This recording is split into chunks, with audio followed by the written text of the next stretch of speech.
I found him during my travels, in a dusty, forgotten corner of Morocco.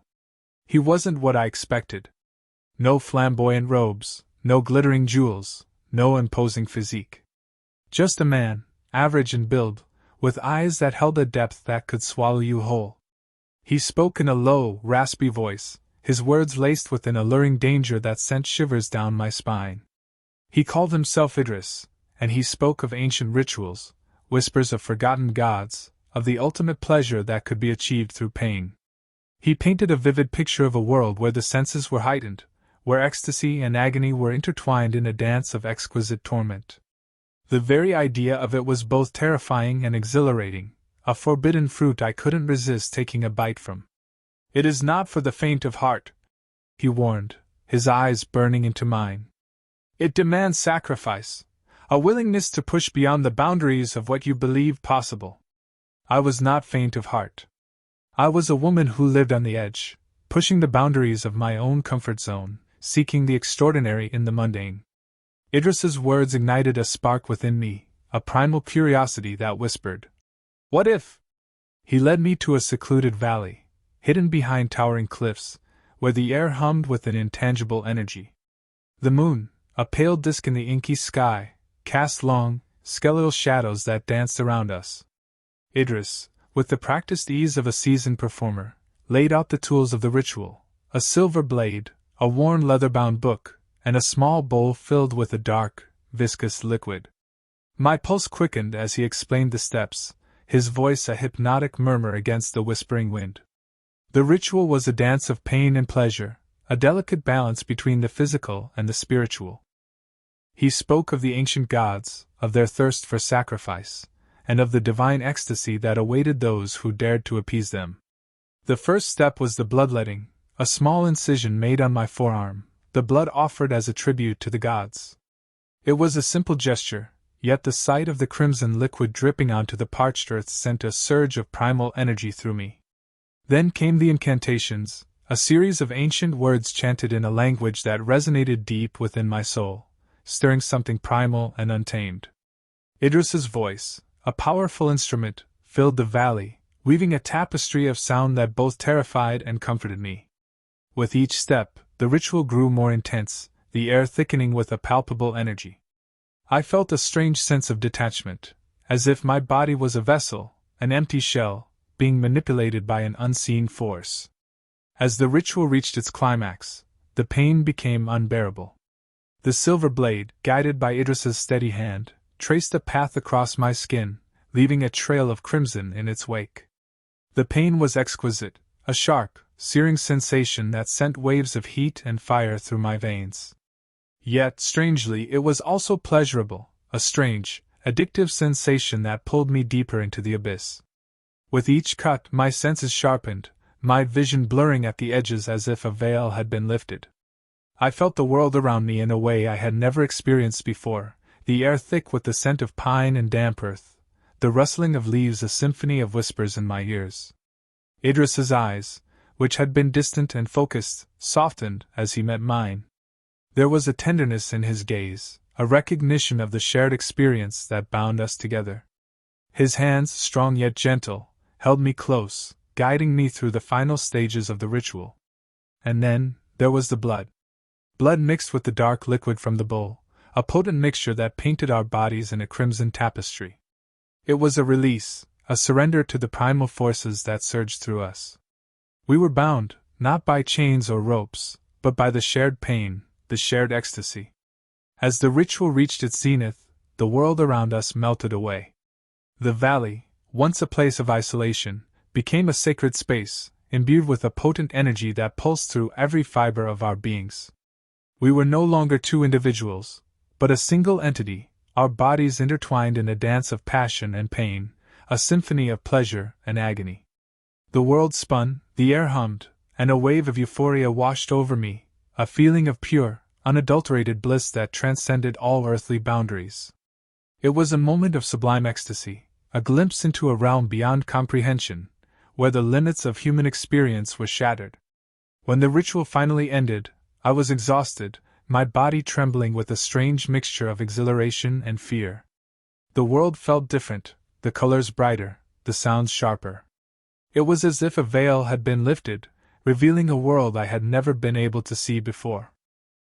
Idris, his face pale and drawn, looked at me with a mixture of pity and admiration. He had seen the darkness in my soul, the yearning for something more, and he had offered me a glimpse into a world beyond my wildest dreams.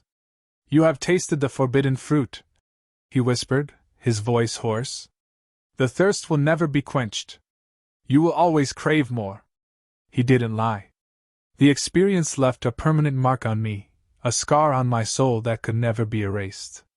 I had tasted the forbidden, and the taste lingered, a potent reminder of the depths of human experience, the beauty and the terror, the ecstasy and the agony. The world felt different now. I was no longer the same person. The boundaries of my own comfort zone had been shattered, and I was left standing on the precipice of something unknown, a world where the line between pleasure and pain had become blurred beyond recognition. The ritual had changed me. It had opened me up to new possibilities, new experiences, new ways of seeing the world.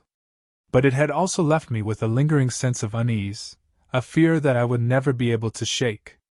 The thirst that Idris had spoken of, the craving for the forbidden, had taken root within me, a constant reminder of the power of the ritual, the darkness that lurks beneath the surface. I returned to my travels, but I was never truly the same. The memory of the night in the valley, of the blood, the pain, the ecstasy, haunted me. The world, once so familiar, now seemed imbued with a hidden significance, a secret language that whispered promises of forbidden pleasures and terrible consequences. Idris had led me to a place beyond human understanding, a place where the boundaries of reality dissolved, where the pleasure of pain and the agony of ecstasy intertwined in a macabre dance. I walked away changed, forever marked by the experience, forever haunted by the memory. I had tasted the forbidden, and the taste lingered, a constant reminder of the darkness that lies within us all, the insatiable hunger for something more, something beyond the realm of the ordinary. And in the darkest corners of my mind, I knew that I would seek it out again, driven by a thirst that could never be quenched, a hunger for the forbidden, for the raw, unfiltered experience of life.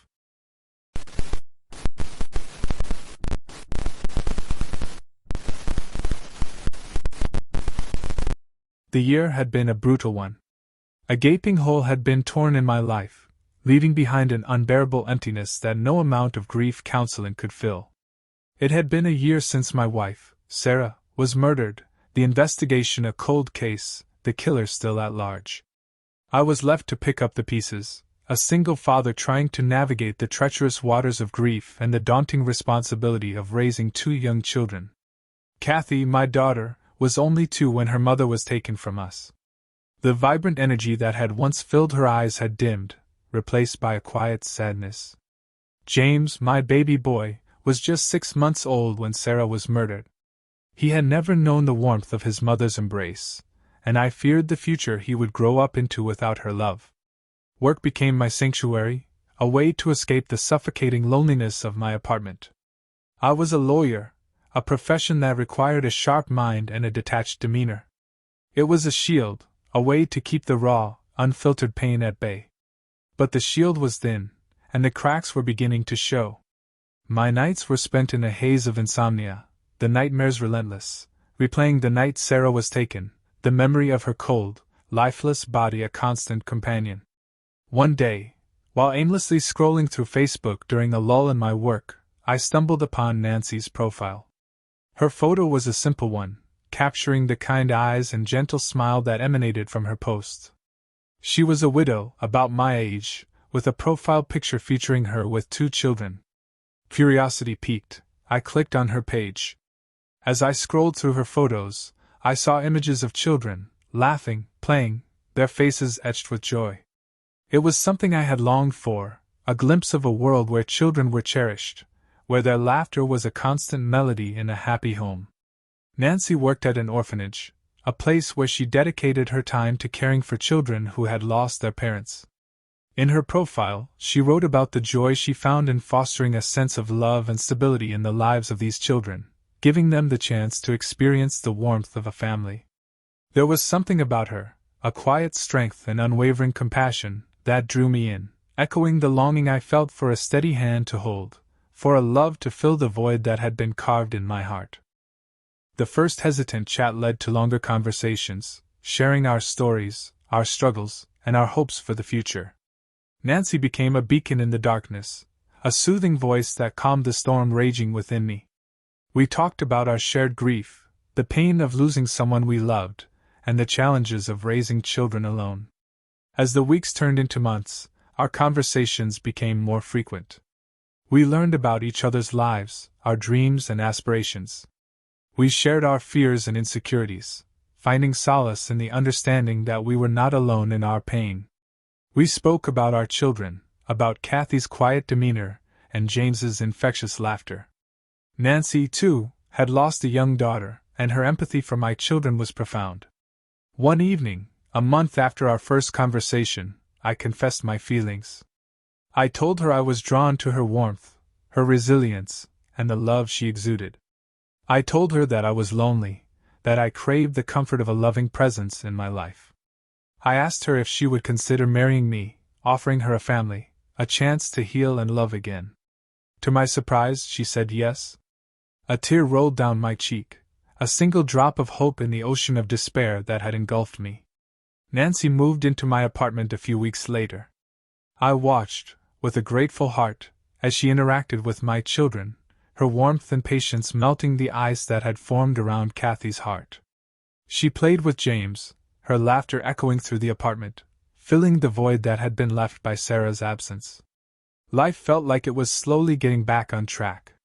There were still moments of sadness, reminders of the past that lingered like a ghost. But there was also a flicker of light, a promise of a future where love could blossom once more. One Tuesday afternoon, the phone buzzed in my office. It was Nancy. Her voice was tight with fear, her words barely audible. "Kathy's missing," she choked out. The blood drained from my face, a cold dread taking root in my stomach. I could barely speak, my voice a hollow echo in my ear as I asked what had happened. She explained that Kathy had been playing in the park with some other children while she was cleaning the apartment. When she went back to the park, Kathy was gone. Panic clawed at my throat, a wave of terror washing over me. We immediately called the local sheriff's department, but their investigation yielded nothing. The days became weeks, and the weeks turned into months, but there was no sign of Kathy. The search for my daughter became an all-consuming obsession, consuming every waking moment. One evening, I arrived home earlier than usual. As I reached for the doorknob, I noticed something strange. It was covered in a thick, sticky substance, crimson red in the fading light. My heart pounded in my chest, a chilling premonition settling in my gut. The key turned in the lock with a terrifying ease, the door opening with a sickening creak. I stepped inside, my eyes scanning the room. In the dim light of the hallway, I saw them. My wife, Nancy, sat at the kitchen table, her face pale, her eyes wide with fear. Beside her sat another woman, her face obscured by the shadows. They were both eating something raw, the sight of it making my stomach churn. It was then that I saw him. James, my son, was nowhere to be seen. The world around me dissolved into a deafening silence. The blood-stained doorknob, the strange woman, the raw food, and the absence of my son, it was all too much. My mind reeled, trying to piece together the confusing fragments of a reality that was rapidly spiraling into a nightmare. "Nancy? What's going on? Where is James?" I spoke, my voice a thin, strained whisper. Nancy looked up, her eyes betraying a chilling mixture of fear and something else, something sinister. The woman beside her remained silent, her face still hidden in the shadows. "He's safe," Nancy said, her voice a raspy whisper.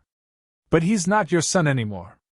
The woman beside Nancy finally turned, revealing her face. It was a face I recognized from the Facebook profile, the one that had drawn me to her, the one that had promised love and stability. But the woman who stared back at me was unrecognizable.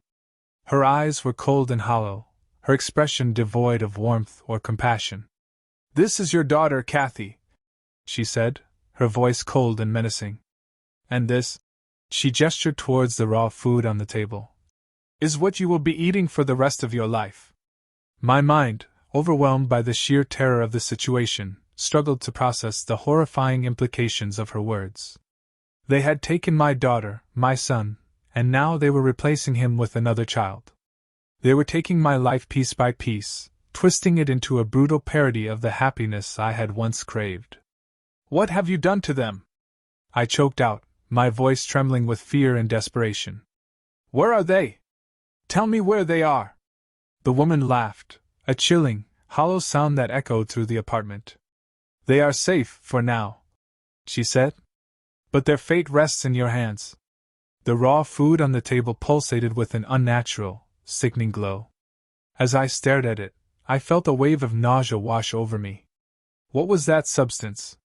What had they done to my children? My mind, already fractured by terror, started to unravel.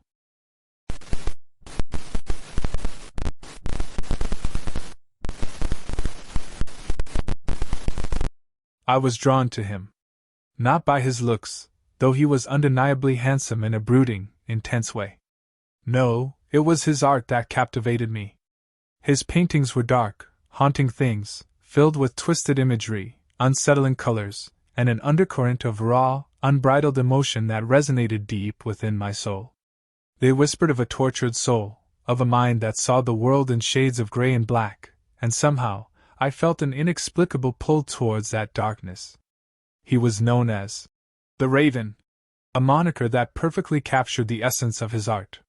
His work was rarely displayed in galleries, instead circulating in the underground art scene, whispered about in hushed tones in smoky backrooms and hidden studios.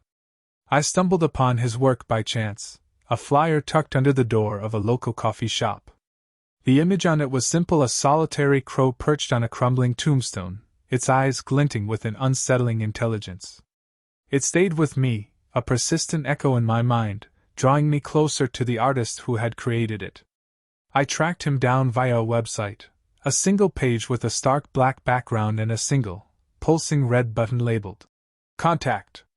I sent a message, a simple request to view his work, and waited, my heart pounding with a mixture of excitement and trepidation. The reply came within hours, a curt message with the address of his studio and a time for me to arrive. No latecomers, it ended ominously. The studio was tucked away in a forgotten corner of the city, a dilapidated warehouse with peeling paint and rusted metal gates. The air hung heavy with the smell of solvents and old paint, a faint metallic tang that made my stomach churn. Inside, the space was even more unsettling. Walls were plastered with canvases, each one a chilling tableau of death and decay, twisted figures, and macabre landscapes. In the center, a single light bulb cast a harsh, yellow glow, illuminating a canvas depicting a woman with a vacant stare and crimson stains dripping from her eyes. It was a masterpiece, a chilling testament to the artist's talent, but it also sent shivers down my spine. He was standing in the shadows, draped in a long, black coat that swallowed him whole. His face was pale, framed by a mop of dark, unruly hair, and his eyes were the color of storm clouds, holding a depth that both fascinated and terrified me. He introduced himself simply as Raven, his voice a low, rumbling baritone that sent a thrill through me. "I've seen your work," I said, my voice barely a whisper. "It's captivating." He smiled, a slow, unnerving smile that stretched his lips wide, revealing teeth that were unnaturally white and sharp. "Captivating, is it? I'm glad. I strive for that." We spent the next few hours in the studio, him talking about his art, his inspirations, and the twisted beauty he saw in the world. He spoke of the decay and the darkness, of the human condition, of the fleeting nature of life and the inevitable dance with death. I listened, mesmerized by his words, by his passion, by the way his eyes seemed to burn with an inner fire. He was a complex man, a contradiction of light and shadow, and I found myself drawn to him even further. The darkness of his art, the morbid themes, the unsettling imagery, it was all strangely alluring. It was as if his art held a mirror to the darker recesses of my own soul, revealing truths I never knew existed. As the night wore on, the studio fell quiet, the air thick with a palpable tension. We were standing close, our bodies almost touching, and I felt a strange pull towards him, an irresistible force drawing me closer. I was aware of his gaze on me, hot and possessive, and I knew, with a certainty that chilled me to the bone, that I was falling for him. He leaned in, his breath warm on my cheek, a scent of leather and something else, something dark and earthy, filling my senses. "You're different," he whispered, his voice a husky rasp. "You see something in my work that others don't." I could only nod, my throat constricted with a mixture of fear and desire. He took my hand, his touch surprisingly gentle, and led me to a small table in the corner. It was covered with a crimson cloth, and on it lay a single, gleaming blade. It was beautiful, a work of art in itself, the handle intricately carved, the blade polished to a mirror shine. It looked more like a ceremonial dagger than a weapon, yet it sent a jolt of fear through my body. "This is my muse," he said, his voice low and seductive. "My inspiration. It is what gives my art its edge, its power." He gently picked up the blade, running his thumb along its smooth surface. His eyes held mine, and I saw a glint of something dangerous flickering in their depths. "You, my dear," he whispered, his breath hot on my neck. "You are my ultimate muse. You are the missing piece, the key to unlocking the true potential of my art." He was looking at me with a hunger that sent a shiver down my spine, a hunger that was both terrifying and intoxicating. I felt a strange mix of fear and excitement, a feeling that was both alien and exhilarating. I knew I shouldn't let him continue, that this was dangerous, that I was playing with fire, but I was mesmerized. "I want to elevate our connection," he said, his voice laced with a seductive urgency. "To create something truly extraordinary. Something that transcends the boundaries of art and life, something that will forever bind us together." He raised the blade, the moonlight glinting off its polished surface, and I felt a cold wave of fear wash over me. It was a terrible, terrifying sensation, but intertwined with it was an undeniable thrill, a fascination that drew me closer to the abyss. "This," he said, his voice a husky murmur, "this will be our masterpiece." He brought the blade to my arm, its sharp edge pressing against my skin. I felt a jolt of pain, a tingling sensation that spread through my body, and then, a searing pain as he drew a small, clean cut. I gasped, a mixture of pain and shock flooding through me, but he didn't stop. He drew another cut, then another, each one deeper than the last, each one leaving a trail of crimson on my skin. With each cut, I felt a strange rush of energy, a mingling of pain and pleasure that sent waves of sensation through my body. I was both terrified and aroused, a cocktail of emotions that was both exhilarating and terrifying.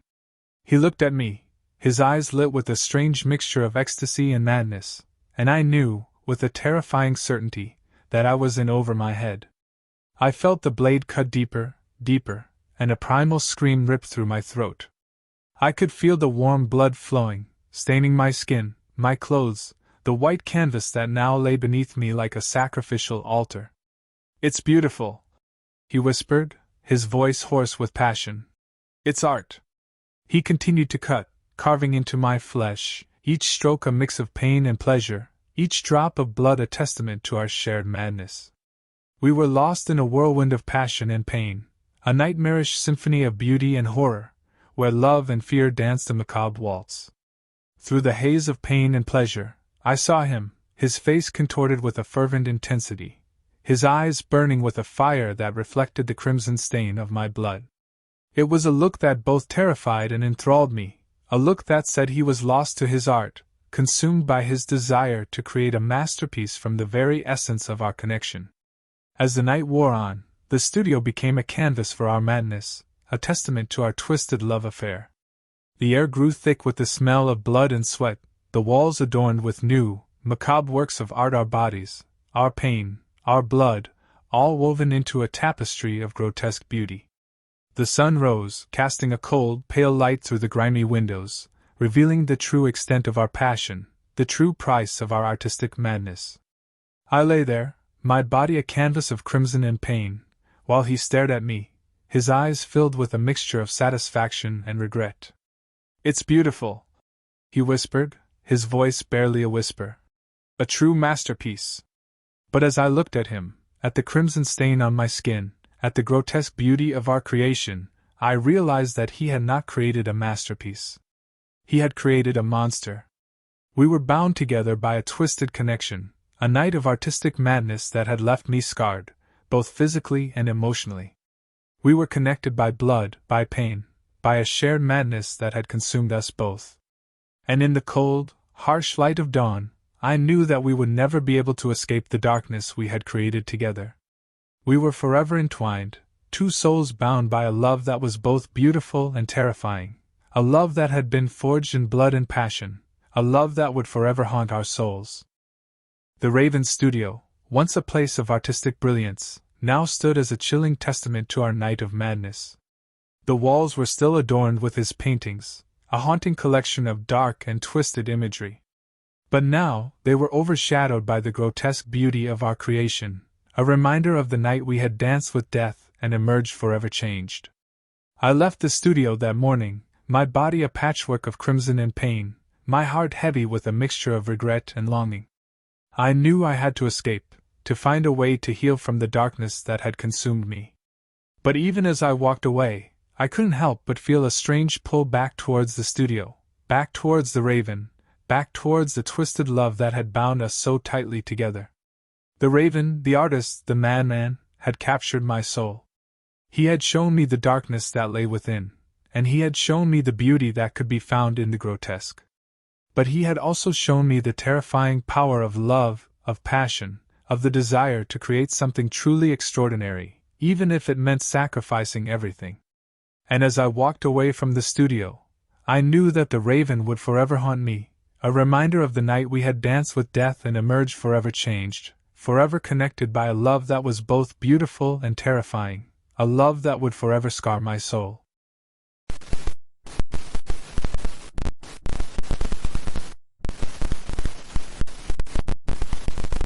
His obsession with me was a creeping vine, tendrils wrapping around my life, slowly choking out the air. It started with the whispers, the stolen glances, the lingering touches that lingered long after our interactions should have ended. Then came the gifts, a single red rose delivered anonymously, a box of chocolates with a single, chilling note. "You are beautiful. I want you." Each gift was more disturbing than the last. A hand-carved wooden doll with unsettlingly realistic eyes, a book of poetry with pages dog-eared and underlined, every poem a twisted confession of his desire. The gifts arrived with no sender, no return address, only a silent, haunting presence that clung to me like a shadow. He was a ghost, a specter weaving through the fringes of my life, and he was terrifyingly, undeniably obsessed. He found me online, I learned later, a simple message on a forum, a comment on a picture I'd posted.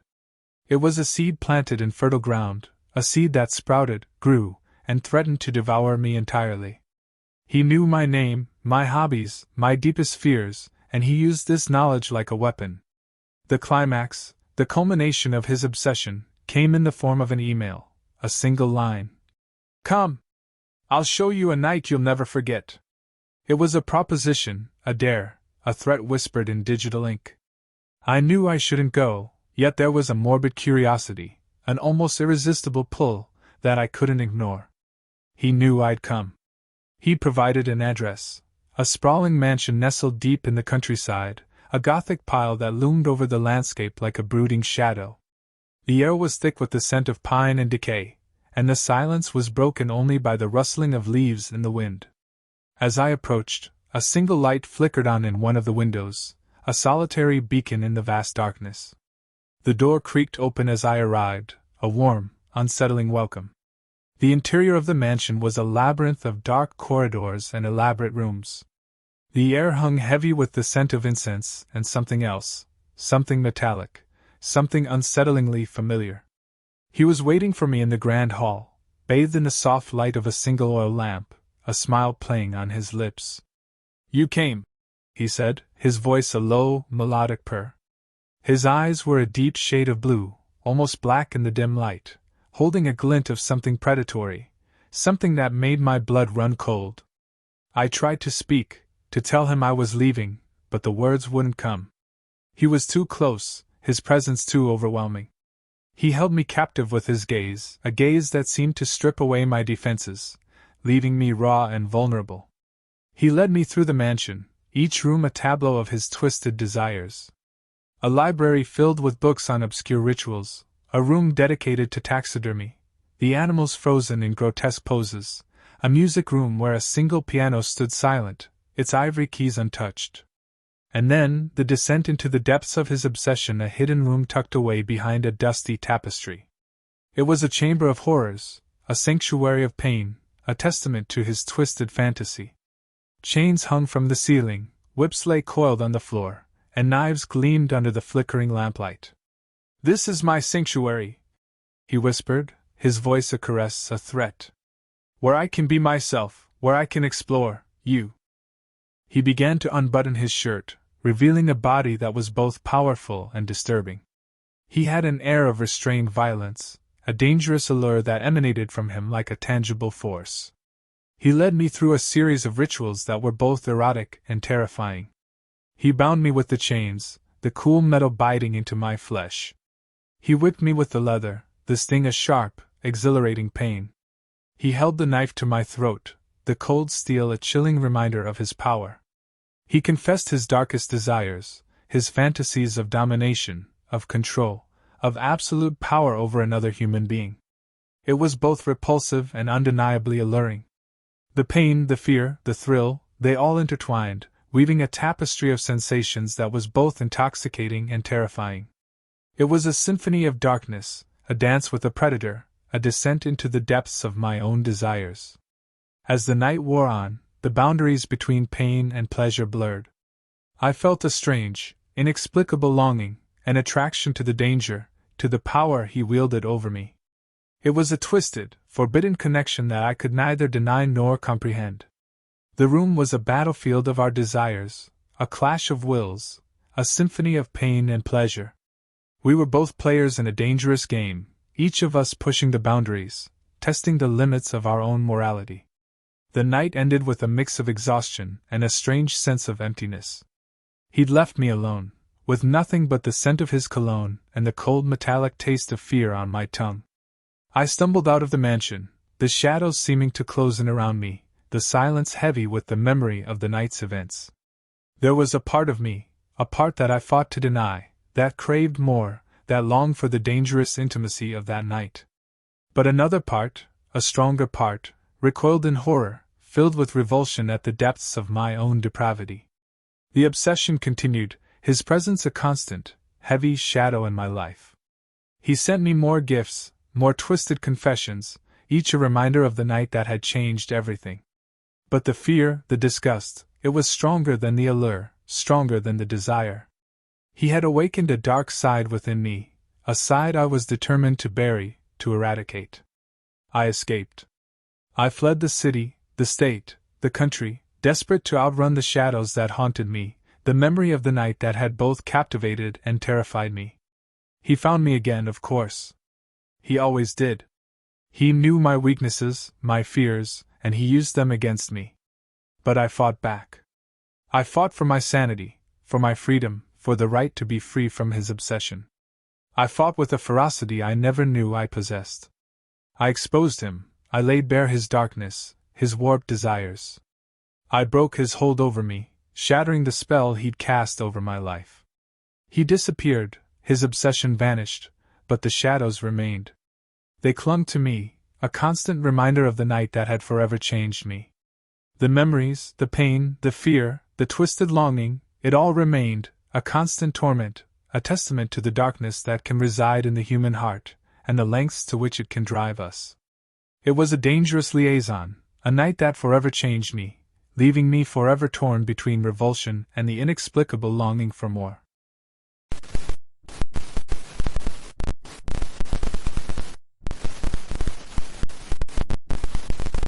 We met in an underground club, a place whispered about in hushed tones, a place where the boundaries of acceptable behavior were blurred into oblivion. It was called the Labyrinth, and its reputation preceded it. They said it was a den of sin, a haven for the depraved, a playground for the wealthy and the reckless. I, ever the seeker of the forbidden, couldn't resist the allure. The air inside the club was thick with the scent of sweat and spilled liquor, a cacophony of pulsating bass and guttural screams. Bodies moved in a frantic, desperate dance, their faces painted with a mask of hedonism. I was drawn to her, a vision of dark beauty in the flickering neon light. Her eyes held a glint of steel, her lips a promise of danger. We locked eyes, two souls finding a kindred spirit in the abyss. "You're new here," she said, her voice a silken whisper that rasped against the cacophony. "I am," I replied, my throat dry with a mixture of fear and fascination. "Welcome to the labyrinth," she said, a smirk playing at the corner of her lips. "I'm Serafina." She led me through the throng of bodies, towards a hidden doorway concealed behind a curtain of crimson velvet. The air grew colder as we passed through, the music fading into a muffled hum. The hallway was narrow and dimly lit, the air thick with the metallic tang of blood. "This is where the real game begins," she said, her voice tinged with a trace of excitement. We entered a room that looked like a twisted parody of a boudoir, or perhaps a torture chamber. The walls were lined with instruments of pleasure and pain, whips, chains, clamps, and restraints. There was a faint leather aroma in the air, mixed with something metallic and strange. "Tonight we play a game," Serafina said, her eyes blazing with a wild, untamed fire. "A game of trust and danger." I stood there, my heart pounding against my ribs like a frantic bird trapped in a cage. This was a world I had only glimpsed in nightmares, a realm of forbidden desires and unthinkable acts. But something within me, a primal hunger for the unknown, urged me to continue. "What do we do?" I asked, my voice barely a whisper. "We push our boundaries," she said, her voice a low growl. "We explore the depths of our desires, the limits of our endurance. And we do it together." She moved closer, her eyes burning into mine. "Tonight," she said, her voice a seductive whisper, "we leave our inhibitions behind." She pulled out a blindfold from the velvet pouch she carried, a heavy black silk that whispered against her skin. "This is part of the game," she explained. "We play blindfolded, trusting each other in the darkness. It's the only way to truly surrender, to truly let go." I felt a shiver run down my spine, a mixture of fear and anticipation. This was a dance with death, a thrilling yet terrifying experience. "Are you ready?" she asked, her voice a tantalizing invitation.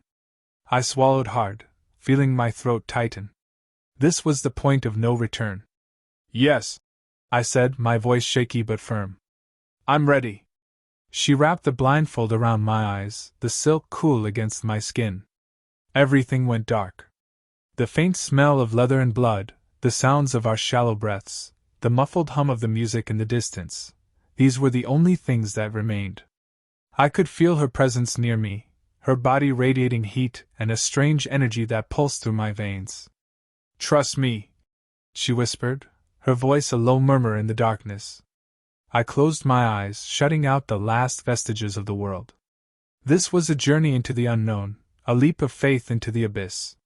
The first few rounds of the game were a blur of sensations. I felt the sharp sting of the whip against my skin, the cold bite of metal on my flesh. The pain was intense, but it was also strangely exhilarating. It was a reminder of my vulnerability, a confirmation that I was truly experiencing something real, something raw and unfiltered. And then, there was the pleasure. The touch of her hands, the way her body moved against mine, the whispered promises in the darkness. It was a kaleidoscope of sensations, a dizzying mix of pain and ecstasy. I felt my body responding, my senses heightened, my mind consumed by the primal urge to give in. Each round pushed us further, the boundaries blurring, the line between pain and pleasure becoming a mere whisper. We explored the limits of our endurance, testing the boundaries of our sanity. The room became a battleground, a playground of extremes where we fought and surrendered, embraced and resisted. I felt the cold metal of the shackles against my wrists, the agonizing pressure of the clamps on my skin. But even as the pain intensified, a strange feeling of release washed over me. It was like I was shedding layers of myself, stripping away the armor that had protected me for so long. The night was a whirlwind of sensations, a dizzying mix of pleasure and pain, fear and excitement. We were two souls locked in a dance with death, our bodies intertwined in a ritual of passion and agony. And then it happened. The climax of the game, the moment we both knew was coming, the moment that would forever change us. It was a frenzy of blood and sweat, a symphony of screams and moans. We pushed ourselves to the very brink, and then, we crossed the line. I felt the warm sting of her teeth on my skin, the sharp bite of the blade against my flesh. It was a pain that was both exquisite and terrifying, a violation that felt like a baptism. I felt her shudder against me, her body convulsing with the intensity of the moment.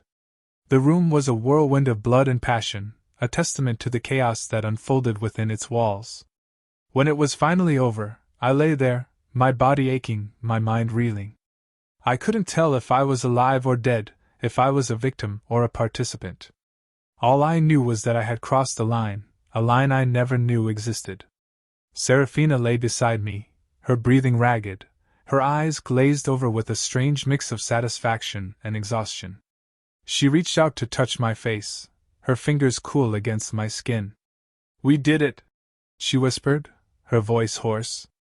I looked at her, my mind still struggling to process the events of the night. "We did," I said, my voice barely a whisper. I wasn't sure what had happened to me in that room, but I knew it had changed me. The experience had left me craving more, while simultaneously terrifying me. We left the club in the early hours of the morning, the city lights blurring in the haze of my exhaustion. I didn't speak, I didn't even look at her. I just walked, my mind a whirlwind of conflicting emotions.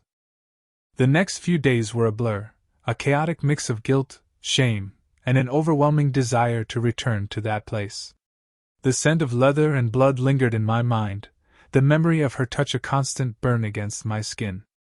I was a man possessed, consumed by the night and the woman who had led me there. I couldn't shake the feeling that I had made a deal with the devil, a pact that would bind me to this world forever. I had tasted the forbidden, and now I craved it. I was a lost soul, wandering the streets of a city I no longer recognized, a victim of my own insatiable desire. And then she called. "I need you," she said, her voice a dangerous whisper. "There's a new game. We have to play it together." I knew I should have said no.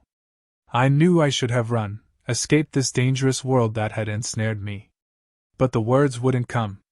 I felt a familiar pull, a beckoning force that I couldn't resist.